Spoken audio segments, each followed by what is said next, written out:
സഹായിക്കുക, മുഗീസ് സഹായിക്കുന്നവൻ എന്ന വിശേഷണം അള്ളാഹുവിന്റേത് മാത്രമാകുന്നത് ആ വിശേഷണത്തോട് നാം സ്വയം പര്യാപ്തത ചേർത്തി വെച്ചു കൊടുക്കുമ്പോഴാണ്, സ്വമതീയത്ത് ചേർത്ത് വെച്ചു കൊടുക്കുമ്പോഴാണ്. സ്വമതീയത്ത് പിൻവലിച്ചാൽ സഹായിക്കുന്നവൻ എന്ന വിശേഷണം എല്ലാവർക്കും ഉണ്ടാകാം. മുഹിയുദ്ദീൻ ശൈഖിനുണ്ടാകാം, റസൂലുള്ളാഹിക്കുണ്ടാകാം, റിഫായി ശൈഖിനുണ്ടാകാം, ബദരീങ്ങൾക്കുണ്ടാകാം, എല്ലാവർക്കും ഉണ്ടാകാം. ഈ കാര്യം നമ്മുടെ മാത്രം ഒരു വിശദീകരണമല്ല, ഇത് ശബാബ് വാരികയാണ്. ശബാബ് വാരിക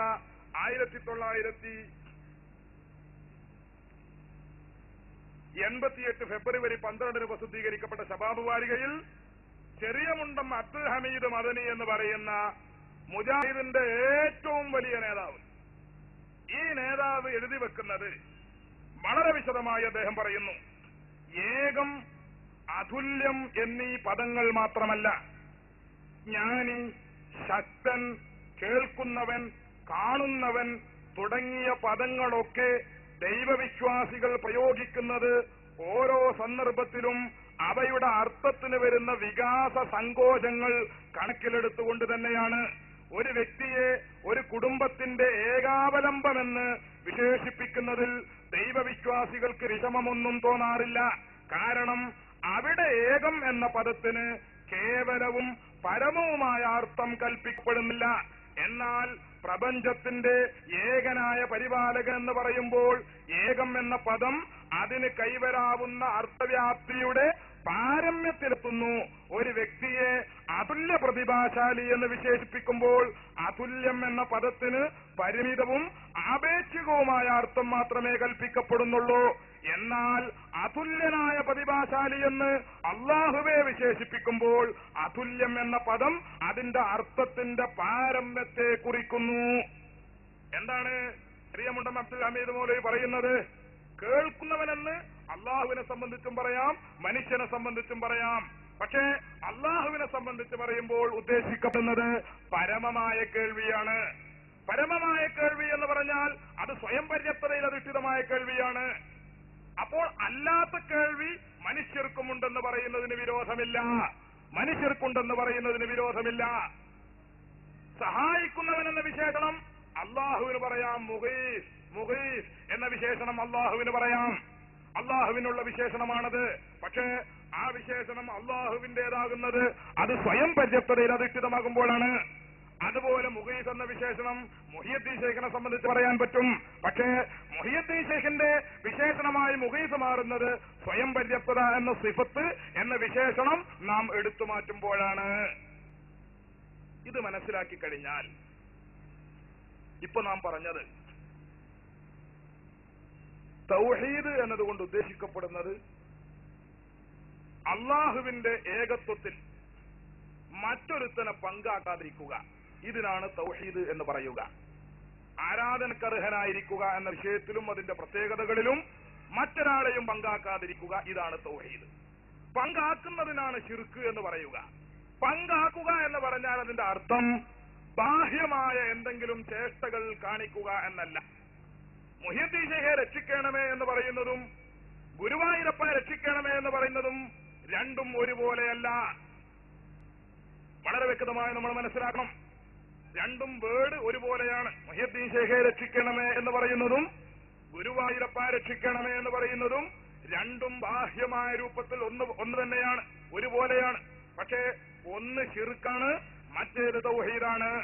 മുഹിയുദ്ദീൻ ശൈഖെ രക്ഷിക്കണമേ എന്ന് പറയുന്നത് തൗഹീദാണ്, ഗുരുവായൂരപ്പ രക്ഷിക്കണമേ എന്ന് പറയുന്നത് ശിർക്കാണ്. എന്തുകൊണ്ട് ഒന്നിർക്കും മറ്റേത് തൗഹീദുമായി? രണ്ടും വിളിച്ചു പറയുന്നവരുടെ മനസ്സിലുള്ള വിശ്വാസത്തെ അടിസ്ഥാനപ്പെടുത്തിയാണ് ഒന്ന് തൗഹീദാകുന്നത്, അടുത്തത് ശിർക്കാകുന്നത്. ഉദാഹരണത്തിന് നിങ്ങൾ ചിന്തിച്ചു നോക്കുക.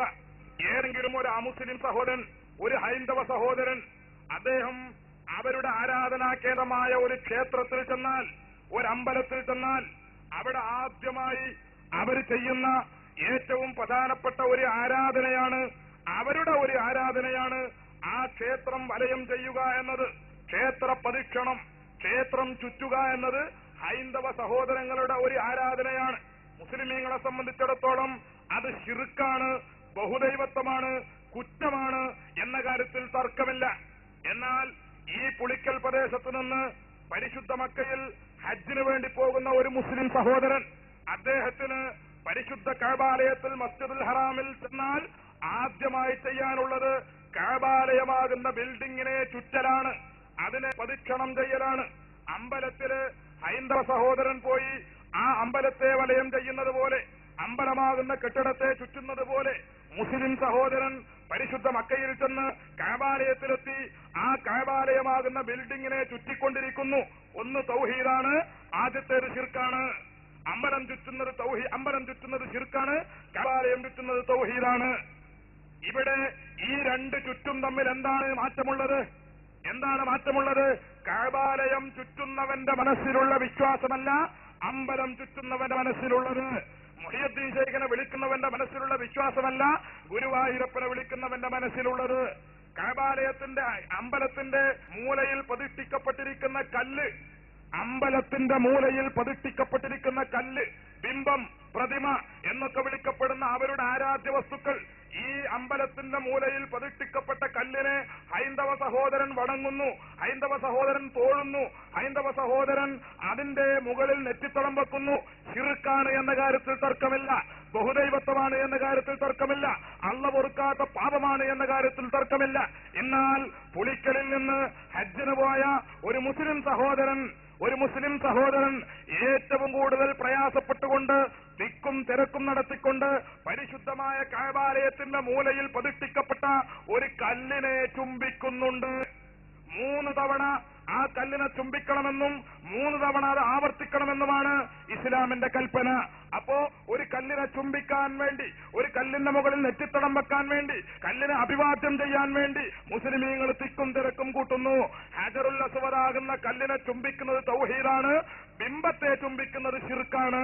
ഹജറുൽ കഅബാലയമാകുന്ന ബിൽഡിങ്ങിനെ ചുറ്റുന്നത് തൗഹീദാണ്, അമ്പലമാകുന്ന ബിൽഡിങ്ങിനെ ചുറ്റുന്നത് ശിർക്കാണ്. ഗുരുവായൂരപ്പനെ വിളിക്കുന്നത് ശിർക്കാണ്, മുഹിയുദ്ദീൻ ശൈഖിനെ വിളിക്കുന്നത് തൗഹീദാണ്. ഗുരുവായൂരപ്പനെ വിളിക്കുന്നത് ശിർക്കാണ്, ബദരീങ്ങളെ വിളിക്കുന്നത് തൗഹീദാണ്. ഗുരുവായൂരപ്പനെ വിളിക്കുന്നത് ശിർക്കാണ്, റിഫായി ശൈഖിനെ വിളിക്കുന്നത് തൗഹീദാണ്. ഗുരുവായൂരപ്പനെ വിളിക്കുന്നത് ശിർക്കാണ്, മമ്പറങ്ങളെ വിളിക്കുന്നത് തൗഹീദാണ്. എന്താണ് മാറ്റം? ഇതാണ് മാറ്റം. രണ്ടുപേരുടെയും മനസ്സിലുള്ള വിശ്വാസം കൊണ്ടാണ് ശിർക്കും തൗഹീദും വേർതിരിയുന്നത്. ബാഹ്യമായ പ്രവർത്തനങ്ങളിലൂടെയല്ല, ബാഹ്യമായ ചേഷ്ടകളിലൂടെയല്ല, ബാഹ്യമായ പ്രവർത്തനങ്ങളിലൂടെയല്ല ശിർക്കും തൗഹീദും വേർതിരിയുന്നത്. അങ്ങനെയാണെങ്കിൽ അമ്പലത്തിൽ പോയി ഒരു പ്രതിമയെ ചുംബിക്കുന്ന ഒരു ഹൈന്ദവ സഹോദരന്റെ ഫോട്ടോ എടുക്കുക, കഅബാലയത്തിൽ പോയി ഹജറുൽ അസ്വദിനെ ചുംബിക്കുന്ന ഒരു മുസ്ലിം സഹോദരന്റെ ഫോട്ടോയും എടുക്കുക. എന്നിട്ട് രണ്ടും നോക്കിയാൽ രണ്ടും രൂപത്തിൽ ഒന്നാണ്, രണ്ടും കല്ലാണ്, രണ്ടിനെയും ചുംബിക്കുകയാണ്, രണ്ടിന്റെയും രൂപവും ഭാവവും ഒന്നാണ്. പക്ഷേ ഹജറുൽ അസ്വദിനെ ചുംബിക്കുന്നത് ശിർക്കാണ് എന്ന് മുജാഹിദിന് വാദമുണ്ടോ? ജമാഅത്തെ ഇസ്ലാമിക്ക് വാദമുണ്ടോ? ഇല്ല. മുജാഹിദും ജമാഅത്തും ഒക്കെ പറയുന്നത് അത് തൗഹീദാണ് എന്നാണ്, ഇത് ശിർക്കാണ് എന്നും. രണ്ടും രൂപത്തിൽ ഒരുപോലെയാണ്, രണ്ടും രൂപത്തിൽ ഒരുപോലെയായിട്ടും ഒന്ന് തൗഹീദും മറ്റേത് ശിർക്കുമാകാൻ എന്താണ് കാരണം? അതേ കാരണമാണ് മുഹിയുദ്ദീൻ ശൈഖിനെ രക്ഷിക്കണമേ എന്ന് പറയുന്നതും ഗുരുവായൂരപ്പ രക്ഷിക്കണമേ എന്ന് പറയുന്നതും തമ്മിൽ നോക്കുമ്പോ ഒന്ന് തൗഹീദും ഒന്ന് ശിർക്കുമാകാനുള്ള കാരണം. വേർഡ് രണ്ടും ഒന്നായതുകൊണ്ട് ശിർക്കാകില്ല. മനുഷ്യന്റെ മനസ്സിലുള്ള വിശ്വാസമാണ് ശിർക്കും തൗഹീദും വേർതിരിക്കുന്നത്. ഈ കാര്യം പ്രധാനമായി എന്റെ സഹോദരന്മാർ മനസ്സിലാക്കിയിരിക്കുക. ഇതാണ് ചെറിയ മുണ്ടം അബ്ദുൽ ഹമീദ് മദനിയും തന്റെ ശബാബ് വാരികയിലൂടെ എഴുതി പഠിപ്പിക്കുന്നത്. ഇത്രയും കാര്യങ്ങൾ മനസ്സിലാക്കി കഴിഞ്ഞാൽ തവസ്സുൽ, ഇസ്തിഗാസ കാര്യങ്ങളൊക്കെ വന്നു കഴിഞ്ഞു. ഖബർ സിയാറത്ത്, മാല, മൗലൂദ്, റാത്തീബ്, കുതുബിയത്ത്, ഇതെല്ലാം ഈ വിഷയത്തിൽ അടങ്ങിക്കഴിഞ്ഞു. ഇൻഷാ അല്ലാഹ് വിശദമായ ചോദ്യോത്തരങ്ങൾ ഉണ്ടാകുമ്പോൾ അതിന്റെ മറ്റു തെളിവുകളിലേക്കും കാര്യങ്ങളിലേക്കും വിശദമായിട്ട് നമുക്ക് കടന്നു പോകാം.